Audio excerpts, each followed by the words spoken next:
Good evening, everybody. I decided to pop on here a couple minutes before 6:30 just to make sure that everything seemed to be back to normal. On Facebook, it's been down for quite some time this afternoon, as many of you may have noticed.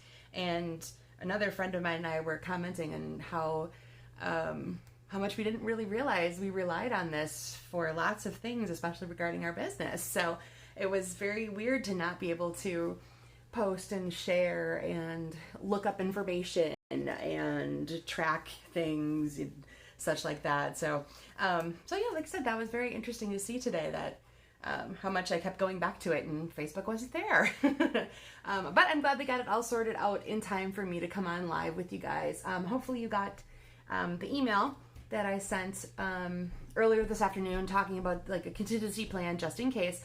And if for some reason you did not receive an email from me this afternoon and you want to be added to my mailing list, you can message me or with your email address or leave it in the comments if you so choose.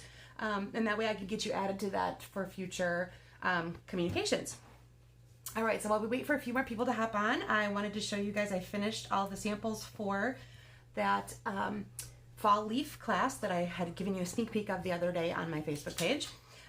So I took the stitched leaves dies, and I believe I talked about these in a previous live, but I wanted to showcase them strictly by themselves on cards. They're really, really fun to use because you do the outline and the stitching all in one pass through your die cut machine. So that makes it really, really super easy to crank them out really quick. It's not two passes through, it's just one.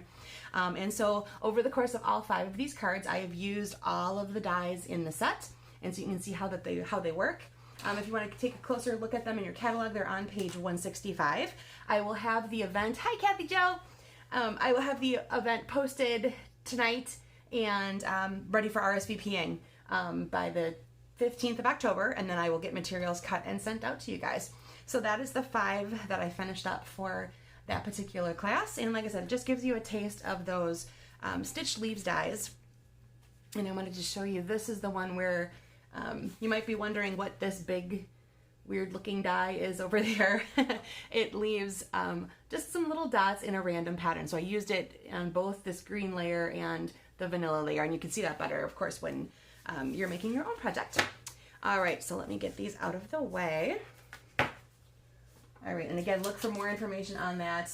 There'll be an event posted later this evening on my Facebook page here that you can use to reference that and sign up for it. All right, let's take a look at what you needed for tonight. This one is gonna be ridiculously easy and super quick. So you needed a neutral card base, which means usually either a white or a vanilla base, depending on what other kind of color scheme you're using. And you wanted to make that 5.5 by 8.5 and scored at 4 1/4. So I will be using our thick basic white tonight. Then you needed some strips of cardstock that were 1/2 inch by at least 8 inches long. And I said to pick 3 colors that, quote, played nicely together. So I'm gonna be using a Daffodil Delight, Granny Apple Green, and Magenta Madness. There you go. And you want 2 sets of each of those because one might be enough, but we just wanted to make sure. Okay, so you should have 2 sets of 1/2 inch strips in your 3 colors. Alrighty, and that's it. One little phrase that was no longer than about 2 inches long would be good. I'm going to show you guys a couple of sets that would be really good choices for that. We've got One Happy Family and Through It Together, and all of these phrases are pretty short and sweet, cover a lot of different occasions, have some really cute fonts in them, and I forgot to write down the page numbers on those, so I will put that into the post later, but they are in the annual catalog right now. For some of you who've been stamping for a while, you could probably go back to Itty Bitty Greetings, Teeny Tiny Wishes, things like that. Would be also great options for a tiny little phrase that's not quite 2 inches, or no more than 2 inches long. So, alrighty, let me bring in a backdrop here so it can show off my card base a little better. There we go. Okay, so take your neutral piece that you've scored and just go ahead and give that a really nice fold with your bone folder. Okay, now you've got your 3 colors. Decide right now what order you'd like them to go in. So I'm going to be going Daffodil, Granny Apple, and then Magenta. So we're going to start with whatever you choose as number 1. You're going to put some adhesive down it. And then take it to the corner of your card base, but up a little bit. Okay, so leave just a tiny little bit of that corner peeking out and send it off to the side in some direction. There's no rhyme or reason or specific measurements for any of this. Just go with it. So there's your first one. Now do the same thing with your number 2 cardstock. So again, mine is Granny Apple Green. Run some adhesive down it. Leave a little space in between. How much or how little, totally up to you. I'm going to leave maybe, it probably would be like 1/8 of an inch, something a little small. Hi Kathy, nice to see you tonight. And then my last one again, Magenta Madness. I'm going to go ahead and run adhesive down that. And you're going to take that again, leaving about the same amount of space in between and send it off to the side. Okay, then grab your scissors. And of course I've adhered it to my scrap paper. Boop, boop, and boop. We'll just do that. I should have put my my silicone sheet under there because then it wouldn't be sticking. Okay, so take that and trim off the cardstock parts you don't need. And those can just be trash for you. And same thing down here. And sorry if it's tilting up a little bit. I got to make sure I can see what I'm doing. And this one over here. Okay, so right now that should be, oh, I have a little scrap stick in there. That should be what your card looks like so far. You should have 3 stripes that are kind of headed off to the top right corner of your card. Now let's go ahead and take your phrase that you want to stamp, and your ink pad. I'm going to be using Magenta Madness, and I have the happy birthday phrase from the One Happy Family. All right, so ink that up, and I'm going to make this go straight. Now it's going to go down here towards the corner and parallel to your first stripe of cardstock. Okay? All right, now go back to your other remaining pieces. And now we're going to go the other way. Okay, so again, I'm going to use my daffodil first.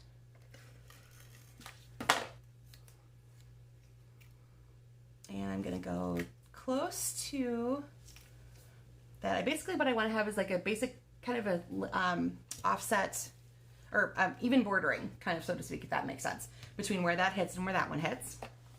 And then my green one. Again, laying it down just a little bit. Offset there. And your last one. Again, about 1/8 of an inch, leaving in between.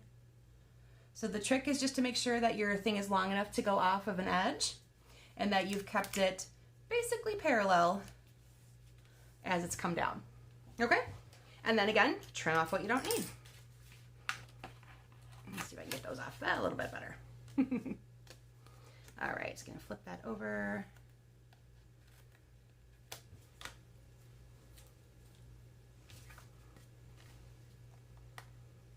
All right, so I've definitely been focusing a lot, as you can tell, on using up scraps or thin pieces, things that you might have just laying around that you're not really quite willing to throw away because you're going, I know what, sometime that could be useful for something. Well, if you ever cut down layers for the insides of your cards, you know that you usually cut off about 1/2 inch or 1/4 inch strip of cardstock, and usually you throw it away. Well, here's another way to play with that and do, I did it very simply by just laying across each other. I've also seen people try to do the weaving thing, and I just kept it super simple and quick off the side there. All right, so I'm going to show you guys a couple different samples. I've done them both ways, where I've done this part first and then this, and then actually just stamped to fill the middle, but I wanted to make sure you guys had the right angles and everything for this the first time. So that's what you'll see on these samples. The direction might be a little bit different, like these guys here are on top. So this is one I made. My card base is ivory, or I'm sorry, vanilla, thick vanilla cardstock. And then I used the cork paper and early espresso. And again, I'm using One Happy Family on that one. Here's another one with a vanilla base. And I used Old Olive, Mossy Meadow, and Beauty of the Earth Designer Series paper. And the That one I believe comes from the Through It Together. And then I wanted to show you guys, this is another one where we can switch the direction. So here's a version where I did it in the landscape version. So I did the same, you can see it's the same crisscross pattern, but then I rotated it when I was ready to stamp, and I just stamped the phrase up that direction.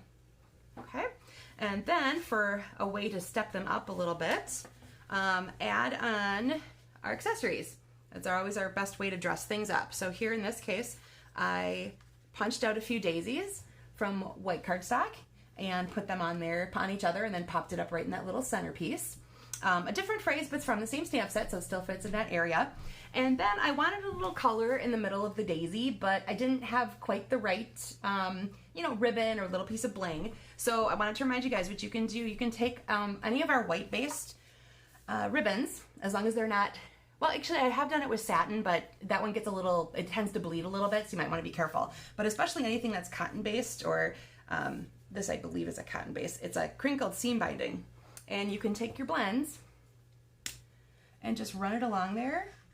And because this is really super thin and blends will go right through, it's also going to color the other side automatically.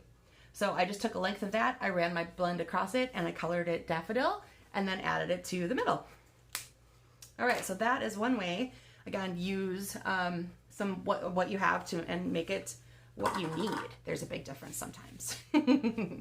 All right, so that is our super quick and simple card for tonight. So again, look at different scraps you have laying around.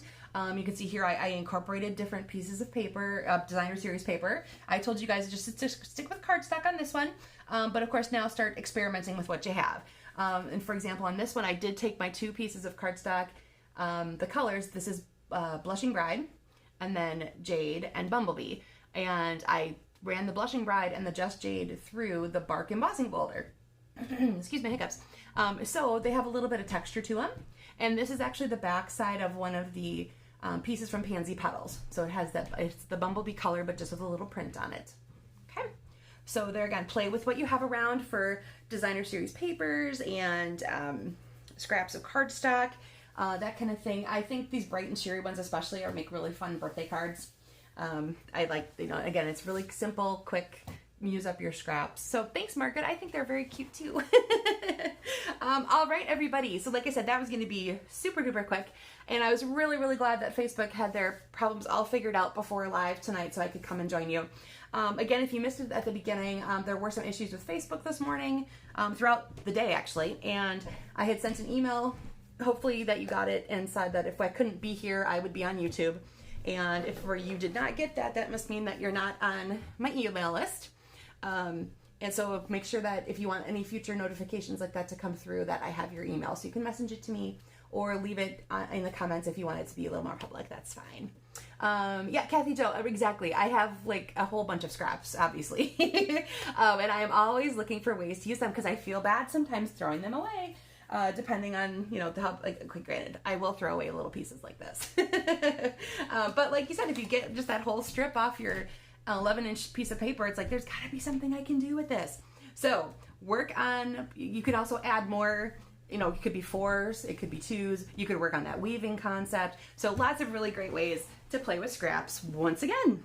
All right, everybody, thanks so much for tuning in, and I hope you have a really great rest of your night. Bye-bye.